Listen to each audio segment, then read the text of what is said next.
Koneksi antar materi modul 1.4 oleh Ismail Nur Amin, CGP Angkatan 7 dari Kabupaten Boyolali. Kesimpulan peran guru penggerak dalam menerapkan budaya positif di sekolah. Guru memiliki peran penting dalam menciptakan budaya positif di sekolah. Dalam menciptakan budaya positif, guru perlu memahami tentang hal-hal sebagai berikut. 1. Konsep inti disiplin positif dan nilai-nilai kebajikan universal. 2. Motivasi perilaku manusia. 3. Posisi kontrol guru. 4. Keyakinan kelas atau sekolah. Dan yang kelima, restitusi. 1. Disiplin positif dan nilai-nilai kebajikan. Disiplin positif artinya memiliki disiplin diri, yang berarti mereka bisa bertanggung jawab terhadap apa yang dilakukannya, karena mereka mendasarkan tindakan mereka pada nilai-nilai kebajikan universal. Nilai-nilai kebajikan universal adalah nilai-nilai kebajikan yang disepakati bersama, lepas dari suku bangsa, agama, bahasa, maupun latar belakangnya. 2. Motivasi perilaku manusia. Motivasi yang ditanamkan pada diri murid hendaknya yaitu untuk menjadi orang yang mereka inginkan dan menghargai diri sendiri dengan nilai-nilai yang mereka percaya. Ini adalah motivasi yang akan membuat seseorang memiliki disiplin positif, karena motivasi berperilakunya bersifat internal, bukan eksternal.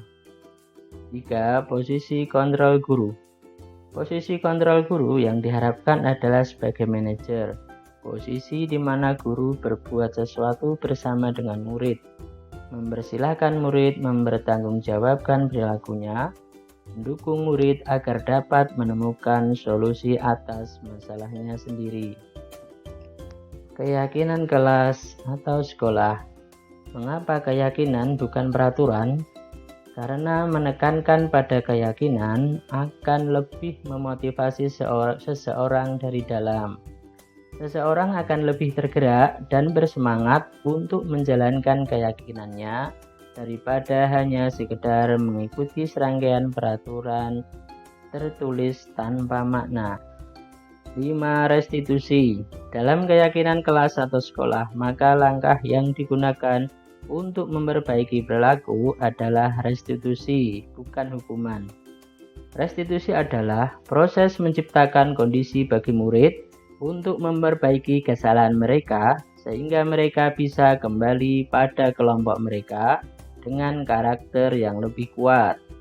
Keterkaitan antar materi yang telah dipelajari yaitu keterkaitan antara budaya positif dengan filosofi pendidikan nasional Ki Hajar Dewantara, dengan materi visi guru penggerak, dan dengan materi nilai dan peran guru penggerak.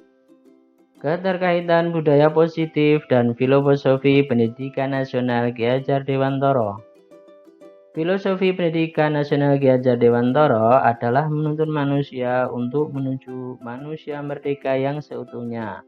Manusia merdeka terikat oleh budaya positif yang menjadi keyakinan secara universal. Keterkaitan budaya positif dengan nilai dan peran guru penggerak.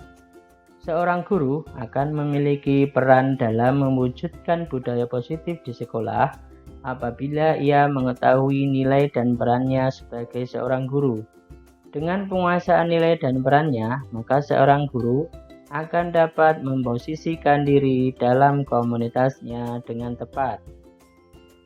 Keterkaitan budaya positif dan visi guru penggerak. Dalam penentuan visi sebuah institusi atau sekolah, kita terlebih dahulu perlu menentukan nilai-nilai kebajikan apa yang terpenting bagi institusi tersebut agar dapat mencapai tujuan mulia yang dicita-citakan. Artinya, visi harus merujuk pada budaya positif yang ingin diwujudkan. Refleksi pemahaman dari keseluruhan materi yang telah dipelajari.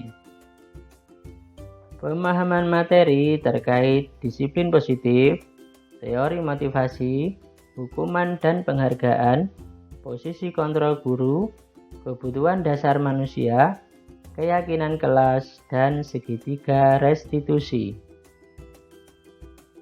Disiplin positif. Disiplin positif artinya keinginan dari dalam diri sendiri untuk memiliki nilai-nilai kebajikan sehingga akan terwujud budaya positif. Teori motivasi.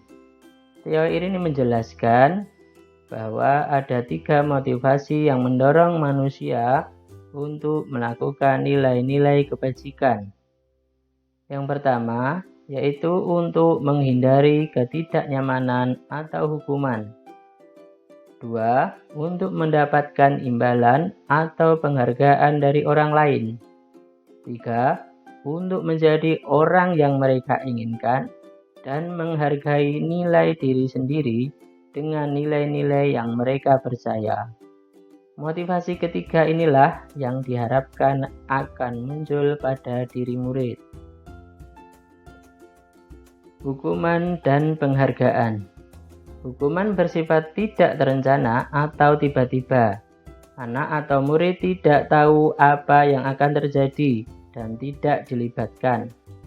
Bersifat satu arah tanpa melalui suatu kesepakatan. Hukuman yang diberikan bisa berupa fisik maupun psikis. Murid atau anak disakiti oleh suatu perbuatan atau kata-kata. Penghargaan tidak efektif, merusak hubungan, mengurangi ketepatan, menurunkan kualitas, mematikan kreativitas, dan mengambil kegembiraan. 5. Posisi kontrol guru. Yang pertama yaitu posisi sebagai penghukum. Yang kedua, pembuat merasa bersalah. Yang ketiga, posisi kontrol sebagai teman. Yang keempat, sebagai pemantau. Dan yang kelima, posisi kontrol guru sebagai manajer. Diharapkan seorang guru dapat mengambil posisi kontrol sebagai seorang manajer. Kebutuhan dasar manusia. Kebutuhan dasar manusia meliputi 5 hal. Yang pertama yaitu bertahan hidup, kemudian yang kedua kebebasan, yang ketiga kesenangan, yang keempat penguasaan, dan yang kelima kasih sayang dan rasa diterima.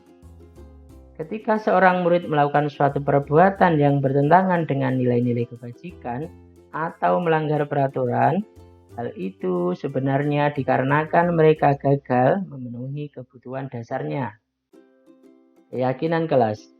Dalam mewujudkan budaya positif, maka langkah yang ditempuh adalah membuat keyakinan kelas yang berisi nilai-nilai kebajikan universal. Karena dengan keyakinan kelas, motivasi untuk mewujudkan budaya positif akan muncul dari diri darah murid itu sendiri. Segitiga restitusi atau langkah-langkah restitusi. Dalam menyelesaikan masalah, maka guru hendaknya menggunakan segitiga restitusi. Langkah yang pertama yaitu menstabilkan identitas. Langkah yang kedua, validasi tindakan yang salah. Dan langkah ketiga adalah menanyakan keyakinan. Hal menarik dan di luar dugaan yang saya alami selama mempelajari modul 4 ini adalah salah satunya yaitu ketika saya mengenal istilah restitusi. Hal ini terjadi karena selama ini apabila ada murid yang tidak menaati peraturan, hal yang saya lakukan cenderung berbentuk hukuman. Perubahan yang terjadi pada cara berpikir dalam menciptakan budaya positif. Bahwa untuk mewujudkan budaya positif harus muncul motivasi dari dalam diri murid sendiri. Sebelumnya, saya berpikir untuk mewujudkan budaya positif haruslah dengan peraturan dan hukuman. Pengalaman yang dialami terkait penerapan konsep-konsep inti dalam modul budaya positif. Pengalaman yang saya dapat adalah bahwa murid akan termotivasi untuk melaksanakan budaya positif di kelas maupun di sekolah ketika mereka menyusun kesepakatan dan keyakinan kelas sendiri. Perasaan ketika mengalami hal-hal tersebut. Perasaan yang saya rasakan adalah lega dan lebih bersemangat dalam usaha mewujudkan budaya positif di kelas maupun di sekolah. Hal baik terkait pengalaman dan hal yang perlu diperbaiki. Hal yang sudah baik antara lain, murid termotivasi dari dirinya sendiri untuk mewujudkan budaya positif. Hal yang perlu diperbaiki adalah kemampuan guru untuk melakukan langkah-langkah restitusi dalam menyelesaikan masalah yang dihadapi murid. Posisi kontrol yang diambil sebelum dan sesudah mempelajari modul dan perasaan yang dirasakan. Posisi yang diambil sebelum mempelajari modul adalah penghukum dan pemantau. Perasaan yang dirasakan saat itu, guru adalah orang yang paling benar. Posisi yang diambil setelah mempelajari modul ini adalah sebagai manajer. Perasaan yang dirasakan lebih lega karena bisa mengambil posisi terbaik bagi murid. Pernahkah menerapkan segitiga restitusi? Sebelum mempelajari modul ini, saya belum pernah menerapkan langkah segitiga restitusi karena hukuman yang diberikan pada anak melanggar cenderung tidak terencana. Dan pada modul inilah saya baru mengenal istilah segitiga restitusi. Demikianlah yang dapat saya sampaikan sebagai penutup dari pembelajaran modul titik 4 ini. Semoga kesimpulan dan refleksi yang saya sampaikan dapat berkenan bagi Bapak Ibu sekalian. Terima kasih.